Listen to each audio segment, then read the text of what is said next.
আওয়ামী লীগ নিষিদ্ধের বিষয়ে সিদ্ধান্ত নেবে সরকার ও নির্বাচন কমিশন, কথা জানিয়ে বিএনপি স্থায়ী কমিটির সদস্য ডক্টর আব্দুল মঈন খান বলেছেন, জনগণের সিদ্ধান্তের সাথে থাকবেন তারা। নির্বাচন কমিশন সিদ্ধান্ত নিতে পারে, সরকার সিদ্ধান্ত নিতে পারে। যেসব রাজনৈতিক দল আওয়ামী লীগ নিষিদ্ধের কথা বলছে তারা তাদের বক্তব্য বলেছে।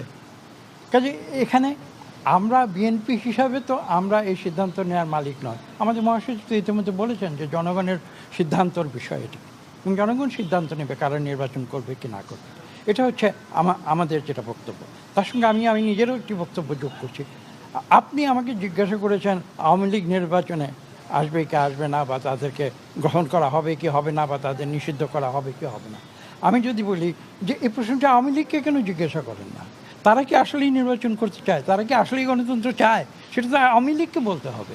আওয়ামী লীগকে তো আজকে পর্যন্ত 9 মাস চলে গেছে, একজন আওয়ামী লীগারকে আজকে পর্যন্ত দেখাতে পারবেন যে যারা বলেছে যে তারা দীর্ঘ 15 বছর ধরে এই মানুষের উপরে জুলুম করেছে, ফ্যাসিস্ট কায়দায় এদেশকে তছনছ করে দিয়েছে, লুটপাট করে নিয়েছে, তারা ভুল করেছে, তারা ক্ষমা স্বীকার করছে বাংলাদেশের মানুষের কাছে। বান্ডেল থাকলে প্রতি সেনমানিতে টাকা বাঁচবে। বিকাশ সেনমানি বান্ডেল কিনে জিতুন প্রতি লেনদেনে।